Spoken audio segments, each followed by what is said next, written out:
Well, hello everyone and welcome to another video. Slightly different, in fact very different. As you can see, I build rods as well now. Yeah, I've been doing this about a year, sort of on and off, but recently I've started to get a lot of orders for rods, people wanting barbel rods and that, so I'm going to show you a start to finish build of a barbel rod. This is a 1.75, which I think in old money is £1.75 test curve barbel rod for fishing, designed really for the Hampshire Avon. This one, nice blank with a 3K weave on it. I will show you literally, like I say, from start to finish. I've just measured up to put the handle on and the reel seats and everything. Yeah, I'll show you around my studio first though. Well, I call it a studio. It used to be a photography studio of mine, but I sort of used to do a bit of portraiture and sort of product photography, but I don't tend to do it so much now, so I thought, why not use this space to build rods for people and fix guides and everything. So yeah, I'll show you around. So as you can see, this is my machine that does all the work, all the thread work. There's my workbench, which I knocked up myself. Lovely little bench, got a nice little stool to sit on here as well, which slides up and down on wheels. Over here we have all my epoxy resins and glues, and in this box we have all the threads that I need. Every different thread that you can imagine there, all different colours.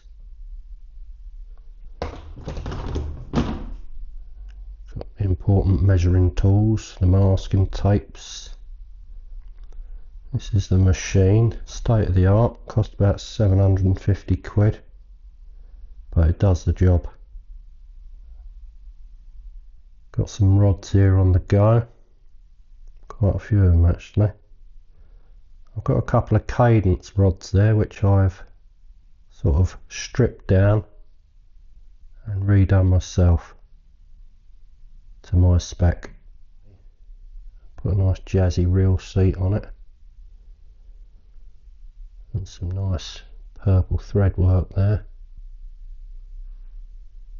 and I've actually made the rod lighter than what it was by taking the metal ferrules off that were on there and reducing the cork handle. Put different guides on, I'll put a better quality guide on them, which you can't really see. Starts with a single leg there. Used to have a double on it, but much better rod. There's another barbel rod that I've just built. That one's actually sold. Decent quality guides on it. They're K guides with an alkanite centre. I've just got to put the decal on it, the writing, which will be 1.75 12 foot. Fuji reel seats. Lovely rod, beautiful colour thread. And this one here, is a Hardy rod that I bought, 12 foot rod. I've actually stripped it down, taken all the varnish off. I'm not interested in making money out of it, I want it for myself. It's a nice rod. I've varnished it all up, I've just got to put the guides and everything on that. And on the other side of the studio we have, that's where I do a bit of exercise now and again when I'm in the mood. Got heating over there because obviously when I'm doing epoxy resin work on the guides here, it needs to be at a temperature over 70 degrees. I've got a sofa I can sit on there. Normally sit in here and watch the football, to be fair.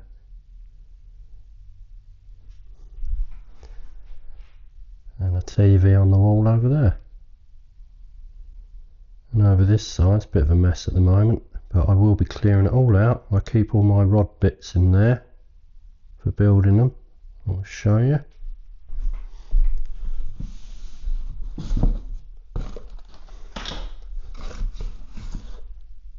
In here I've got all the reel seats, all different types of reel seats in there, got loads in there.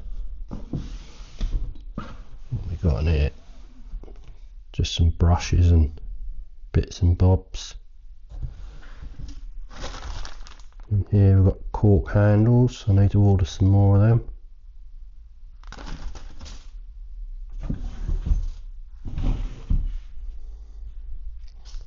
Yeah, that's about it really.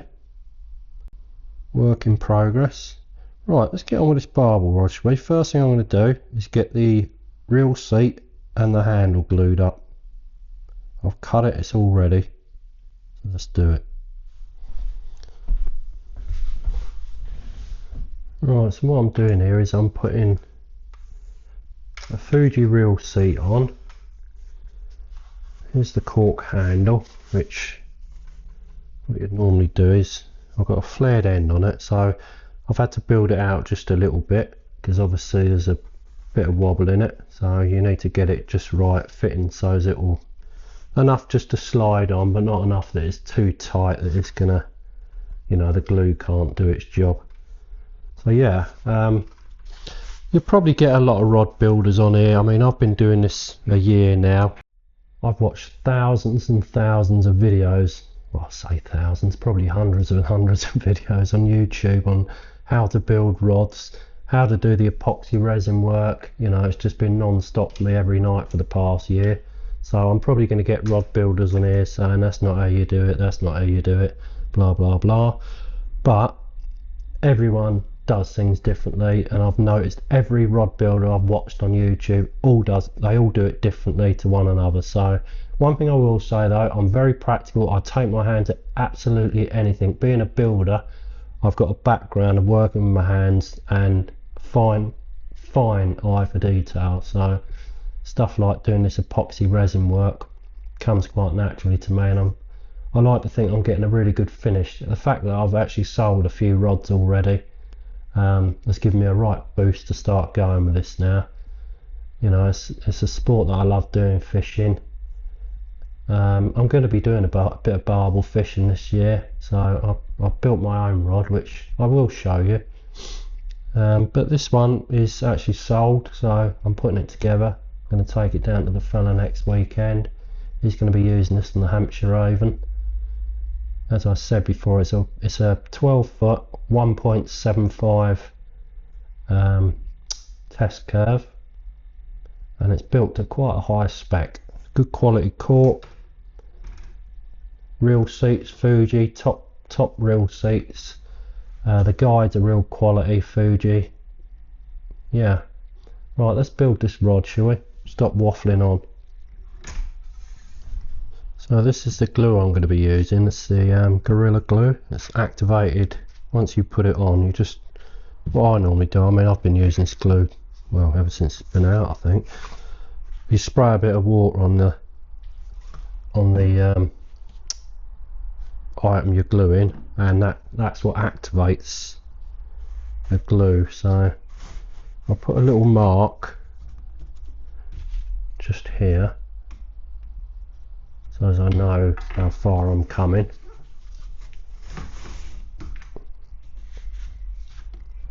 And then basically this will expand 4 times its body basically. So what I normally do is I'll get it, stick the end cap on first. You don't need to put a lot of this on, because like I say, it will expand, so go very thin with it, providing you've got the reel seat sitting how you want it. Providing you've got the cork handle to a nice fit. The good thing about this, it's a PU glue, so it'll expand and it will get into all the little nooks and crannies. So basically get it on nice and thin. You don't need to go too thick with it, because it's a PU glue, so it will expand. Basically what you need to do is just give it a little mist like that, and that will activate it. Give it a twist as it's going on, make sure that glue gets in there. And just bring that nearly flush with the end.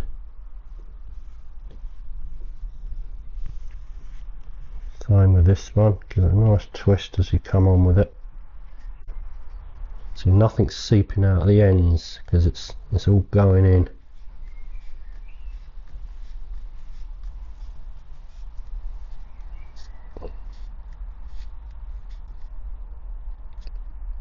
Now I don't want too much excess down here where it joins. So I'll wipe that off.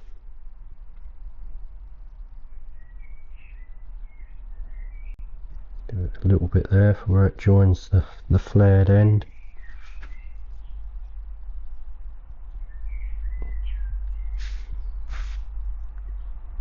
Lovely stuff this.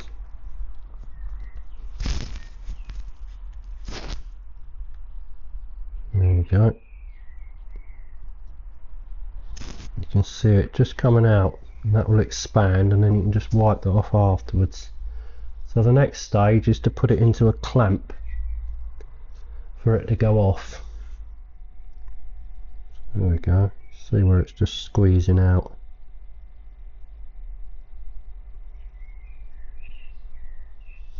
So this is what I use. You put the rod into this and clamp it down. Basically, I'll show you. So that will go in there, and then you put this down the blank through the holes.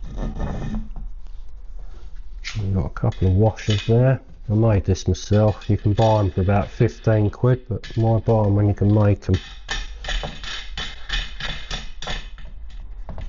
Make sure you do it up evenly when you do it.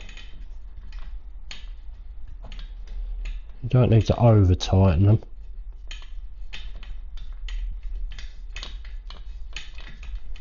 See all that glue seeping out now? There you go, just a couple of turns at a time.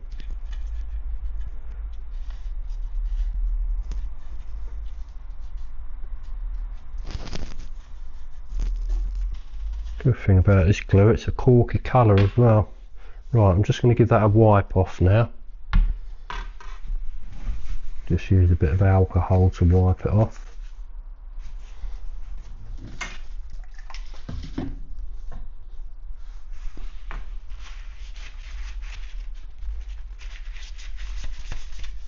Just see a little spot there where it's just come through a little hole in the cork, which is good because that shows it's filling it thoroughly, and that ain't going to come off. That's perfect. That's actually a lovely join there, even though I'm just going to give this a final sand. That's lined up so well, that has. Right, there's the first stage. That's the start of the build. Just need that to go off now, and then I can start fitting the real seat on and getting the guides done. So these are the guides that I'm going to be putting on. These are good quality guide. I like to put good guides on my rods. I mean, you can get more expensive ones, but you've got to think about costs when people are buying rods. But these are a K guide. They're an anti-tangle in a frosted dark grey with an alkanite centre. Absolutely cracking looking guide and really strong, really strong. They ain't going to move nowhere when it's on your rod. So we've got a few of them there, and the tip ring.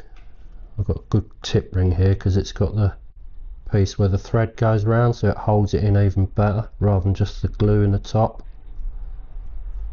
And then we've got, so down the rods, this is the guides that were recommended by the people I buy the blanks off of. So basically you've got a number 8 tip section, and these are so as the weed doesn't go and get clogged up in the guides. That's why they're designed like this. Yeah, so you got the tip section of number 8, and then you've got another, I think it's 3 number 8s just below that, and then it goes on to number 10s, a couple of number 10s and a couple of number 12s, a 16, and then a 20, then where's the 20, there's the 20, and then starting with a 25. I mean, you can go bigger if you want, but obviously it's an issue with weight. The bigger you go, not that it's going to add that much weight.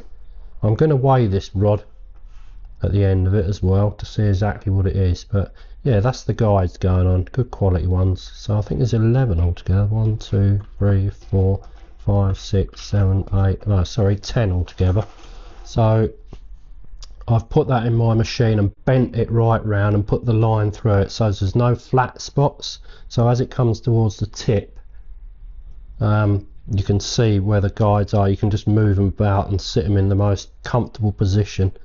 So yeah, they work well. So the thread that I'm going to be putting on it, I'll show you the thread colour because I do like this colour, is this one here, which is the Fuji. It's a 004. I forget the actual name of the colour, something or other green, but it's a beautiful colour.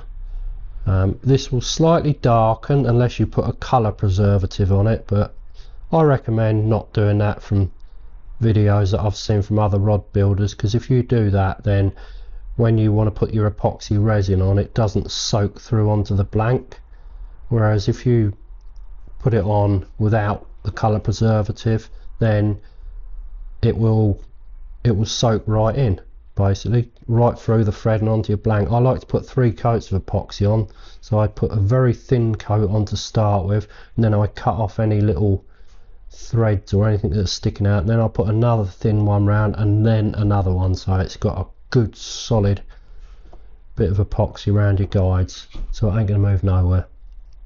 And that's about it for them. You can see that glue just coming out in places. That's how you know it's filling that cork handle up. That's not going to come off. So that's my measurement there that the company who make the blanks gave me for the guides. So as long as I get them all in the right place, we're going to have a good rod. So this is the top part of the blank. So most importantly when you buy a blank is to find the spine of it, because so many rods, I mean I've stripped loads of rods down, and every time I've stripped them down just out of curiosity I've checked the spine, and these are like mass produced rods. They don't check for them. I mean I've put it on there and tested it, and the guides have been flipped round sort of the wrong way and it's been under pressure, whereas if you custom build, you do it yourself, like all you got to do is basically, I mean you should really sit it on something a bit more like a bit of a mat or something, but as long as you're careful. So basically what you're doing here, you're bending the rod up and you're rotating with your hand, and you'll feel that kick. That's where it's at its natural place. You normally get a couple of them.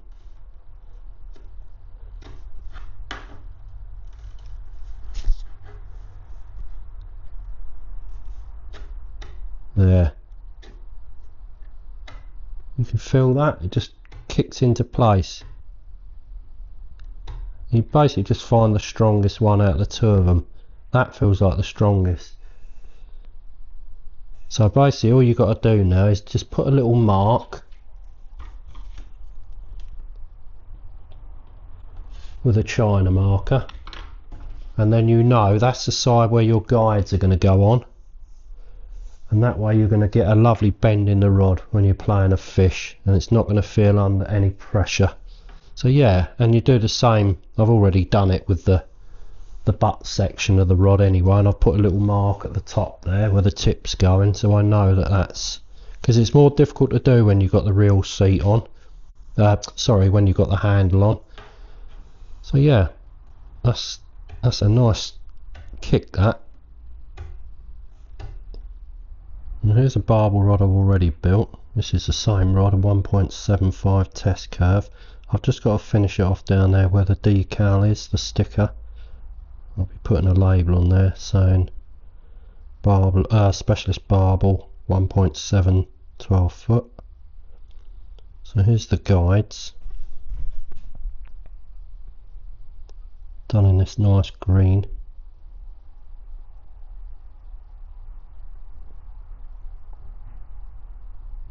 It's a lovely colour. So it's got a stainless steel butt cap on it.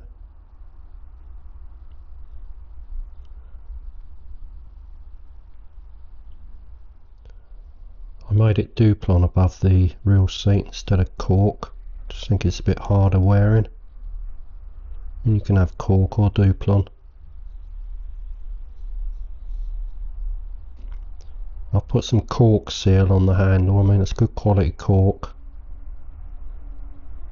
But I finished it off with the cork seal anyway. This is the Hardy rod I've started to do. But haven't put the guides on it yet, but what a beautiful blank this is. I stripped it right down, varnished it up. It's going to look lovely, this rod. It's a 12 foot. And there's the other two sections. So the top section's got a splice tip in it. But they are cracking blanks, these. Playing fish on these, brilliant.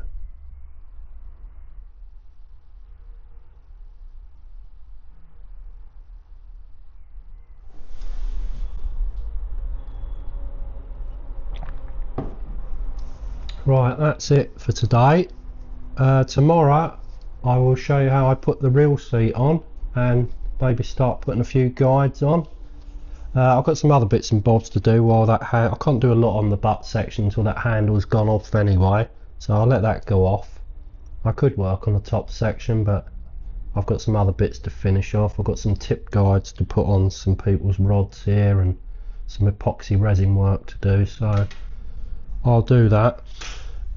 Yeah, different video today. Hopefully you like it. It's I haven't seen another video on YouTube, to be honest with you, where it shows you how to build a barbel rod from scratch to finish. So something different, I suppose, isn't it?